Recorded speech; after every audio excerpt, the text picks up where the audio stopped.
Selanjutnya kita jawab beberapa pertanyaan ini. Jangan kemana-mana, kita lanjutkan setelah yang satu ini.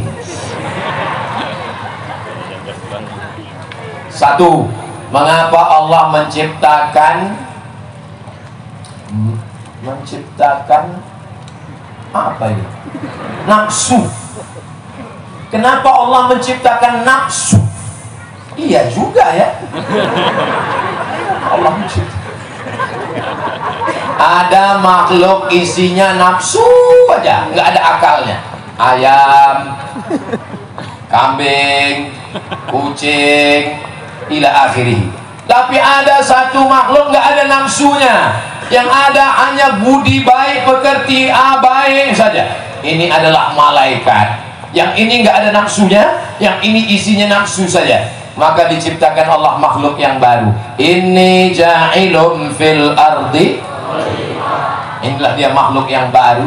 Kalau dia bisa mengendalikan hawa nafsunya, maka dia lebih mulia daripada malaikat. Wa idh qulna lil malaikati isjudu. Kenapa malaikat sujud kepada Adam?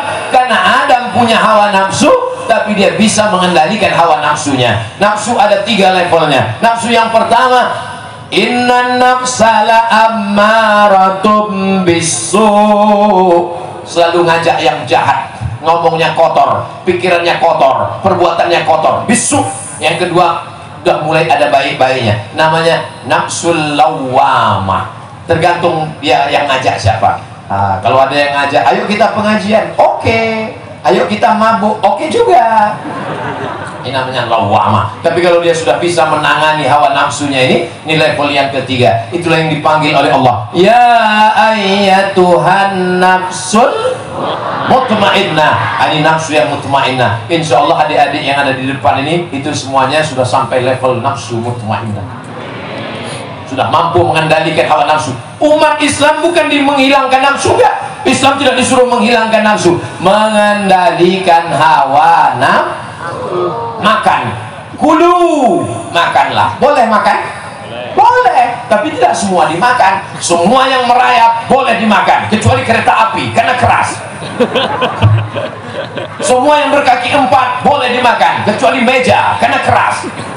Dalam Islam, kulu, makanlah. Yang dimakan itu apa? Min thayyibat, yang baik-baik saja.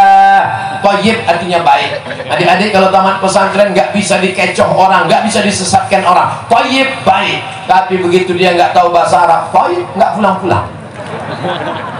Maka silakan. Masalah menikah, disuruh menikah, bukan tidak boleh menikah dalam Islam, supaya selamat dari zina. Fankihu ma taba lakum minan nisa'i masna wa thulatha wa ruba' fa in khiftum alla ta'dilu fawahidah, only one. Artinya apa? Allah menciptakan nafsu sebagai ujian. Wa nafsin wa ma sawwaha, demi jiwa dan penciptaannya. Fa'alhamaha fujuraha wa taqwaha, qad aflaha man zakkaha wa qad khaba man dassaha. Nafsu itu dihiasi. Zuyyina linnasi hubbus syahawat minan nisa wal banin wal qanatiril muqantarati minadh dhahabi wal fiddah wal khailil musawwamah wal an'am wal 'az, dzalika mata'ul hayatid dunya. Jadi kalau orang punya nafsu, itu ada keinginan-keinginan, ingin kaya, ingin hebat, ingin punya kekuasaan, ingin punya harta. Tidak salah. Salahkah kalau ada orang Islam yang kaya?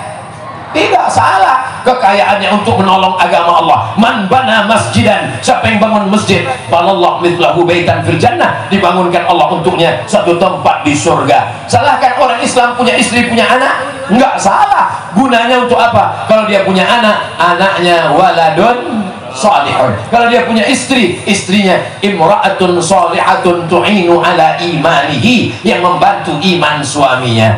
Jadi hawa nafsu diciptakan Allah supaya ujian bagi manusia. Yang lulus dapat surga. Walladzina amanu wa 'amilus solihati ulaika ashabul jannah walladzina kafaru wa kadzdzabu biayatina ulaika ashabun. Mudah-mudahan kita semuanya lulus sampai mati dalam keadaan husnul khatimah.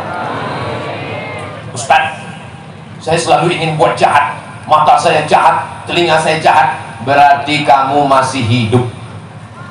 La ughwiyannahum, kata iblis, aku akan menggoda mereka sampai kapan? Madaman arwahuhum fi ajsadihim, selama ruh masih ada dalam jasad, selalu digoda setan. Sampai kapan setan berhenti? Sampai ruh keluar dari jasad. Jadi kalau ada adik-adik yang ngomong, saya ini udah nggak ada keinginan untuk buat jahat lagi Pak Ustadz, dua kemungkinan, berarti kau udah mati atau udah jadi malaikat. Jadi selama masih manusia ada godaan. Ustadz Somad kan ustadz, iya. Ustadz digoda setan juga, iya. Setannya ustadz juga. Jadi kalau kita ustadz, yang menggoda itu setannya ustadz juga, lulusan dari Sudan juga. Jadi golongan jin, dari golongan setan. Maka kita selalu minta perlindungan kepada Allah supaya kita jangan diganggu setan. Bismillahirrahmanirrahim. La yadurru ma'asmihi syai'un fil ardi wala fis sama. U'idzukum bi kalimatillahi tammati min kulli syaitanin wa hamma wa min kulli ainil lammah. Mudah-mudahan Allah menjaga kita semua insyaallah. Amin. Kenapa dunia barat lebih maju daripada Islam? Semua teknologi berasal dari barat. Ada 3 sebabnya. Yang pertama, umat Islam terlanjur diajarkan meninggalkan dunia. Tinggalkanlah dunia. Dunia ini hanya menjadi penghalang bagi akhirat. Yang mengajarkan ini siapa? Yang mengajarkan ini Snouck Grony. Pura-pura masuk Islam, namanya dirubah jadi Abdul Ghafur. Pergi dia ke Mekah, berteman dengan orang-orang Islam Indonesia supaya dia bisa menyesatkan Indonesia. Dunia ini tinggalkan. Dunia ini bukan untuk tempat kalian. Akhirnya dia ingin mengambil tanah Indonesia, dia ingin mengambil tanaman Indonesia. Indonesia yang gemar ripah, loh jenawi, tongkat dan batu jadi tanaman, untayan zamrud katulistiwa. Padahal Islam mengajarkan umat Islam mesti berkuasa. Lihat Muhammad Al-Fatih, umat Islam mesti berkuasa. Lihat Salahuddin Al-Ayyubi, umat Islam mesti kaya raya. Lihat bagaimana Nabi Muhammad, Abdurrahman bin Auf, Sa'ad bin Rabi', sahabat yang milioner. Maka umat Islam jangan sampai meninggalkan dunia. Doa kita diajarkan, Rabbana atina fid wa fil akhirati hasanah. Laisa bi khairikum man taraka dunyahu li akhiratihi. Orang yang baik bukan yang meninggalkan dunia untuk akhirat, wala akhiratahu li dunyahi, bukan meninggalkan akhirat untuk dunia. Liyusiba minhuma jami'an, dapat dua-duanya, dunianya dapat, akhiratnya ada. Mindset, main otak, set pikirannya mesti diluruskan. Jadi yang selama ini yang diajarkan penjajah salah, maka anak pesantren tidak bisa disesatkan oleh penjajah. Lan yadurrukum man dhalla idza tadaitum. Orang yang sesat tidak bisa menyesatkan kamu karena kamu sudah benar berpikir, benar baca ayat, benar dalam kebaikan. Maka ini poin yang pertama. Yang kedua, umat Islam diajarkan kalau datang dari barat berarti kafir, jangan dipelajari, jangan diambil, tinggalkan. Itu tidak berlaku di Al-Amin Perenduan. Semua yang kita pakai ini datang dari barat. Ini kamera ini. Kamera ini dari barat, dari Jepang, bukan dari Islam. Ini sound system, mikrofon, ini bukan produk umat Islam. Ini datang dari barat. Di Al-Amin dipakai, tidak diharamkan. Kenapa? Karena ini sekedar alat. Maka insya Allah ada anak Al-Amin yang tamat akan belajar elektronik ke Jepang dan Korea, insya Allah. Amin. Sekarang anak-anak Indonesia juga belajar ke Korea. Apa yang mau diambil? Drakor. Apa yang diambil dari Korea? K-pop. Apanya? Itu sampah-sampahnya. Kalau mau ke Korea, ambil teknologinya. Kalau mau ke Jepang, ambil teknologinya. Itu yang paling baik. Ini belajar di Jepang. Kamu belajar di mana? Di Jepang. Jurusan apa? Jurusan tato. Belajar ke Yakuza. Untuk apa? Ambillah yang bermanfaat untuk umat dan bangsa. Jadi kalau ada doktrin mengatakan jangan ambil dari barat, semua yang dari barat tidak benar. Umat Islam dibolehkan mengambil alat dari barat. Kenapa? Karena sekedar alat boleh dipakai. Al-aslu fil asya al-ibahah, hukumnya adalah boleh. Yang ketiga, ini memang diputarkan Allah. Wa tilkal ayyamu nudawiluha bainan nas. Hari ini dipergilirkan Allah di antara manusia. Dulu mereka belajar ke Arab, Mereka belajar peradaban Islam, mereka berudang budi kepada Islam yang ada di Andalusia. Mereka mestinya yang berdiri sekarang adalah universitas tertua adalah Universitas Al-Azhar. Sebelum Harvard University, sebelum Sorbonne Paris Prancis, sebelum McGill Kanada, Universitas tertua Al-Azhar. Sebelum Al-Azhar di Tunisia namanya Zaitunah. Sebelum Tunisia ada yang lebih tua di Maghribi namanya Qarawiyyin. Habis Qarawiyyin Zaitunah, habis Zaitunah Al-Azhar. Jauh dibandingkan universitas barat.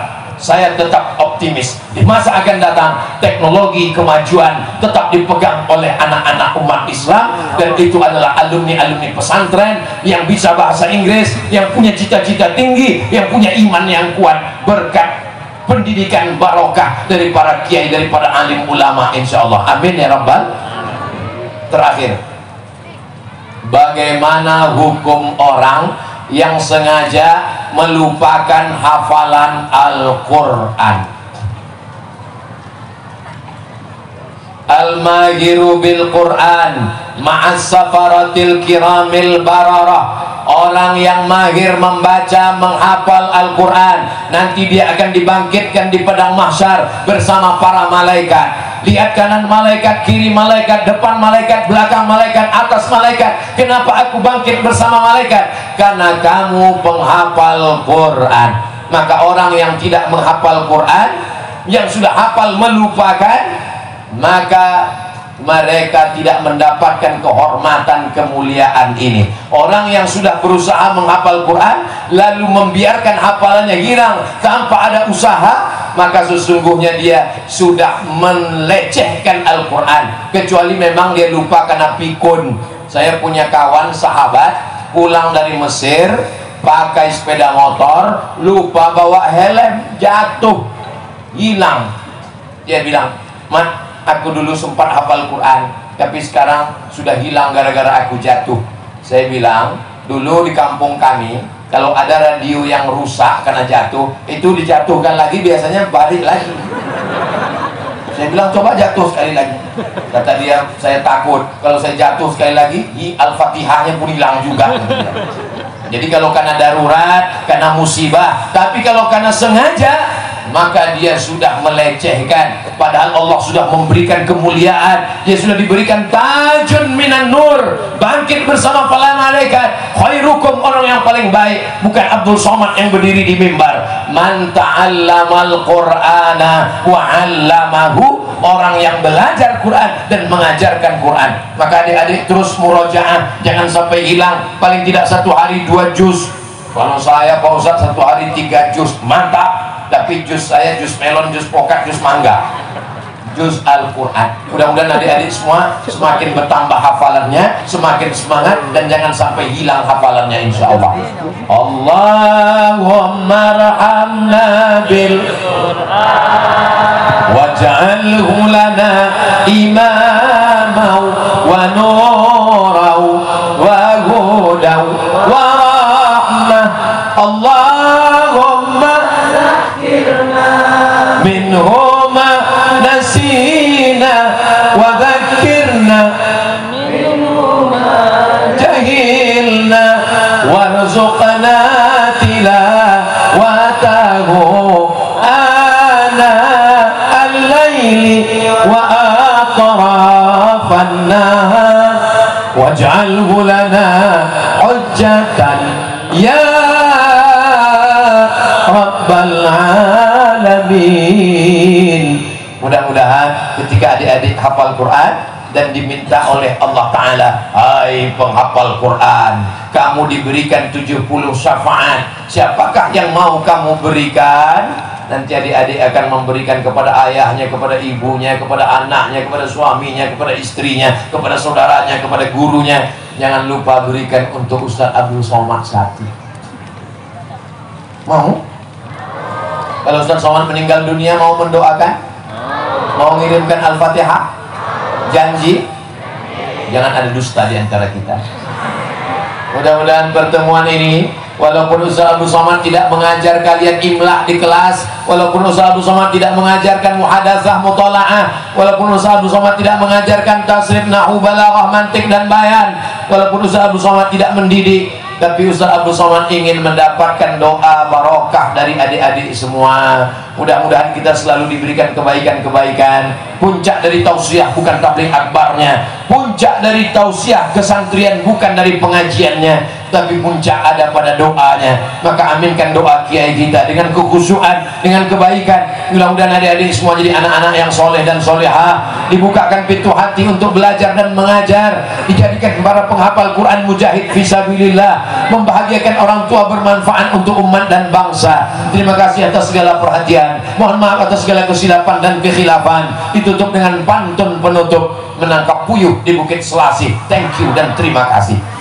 Aku qouli hadza astaghfirullah li wa lakum. Wassalamu alaikum warahmatullahi wabarakatuh.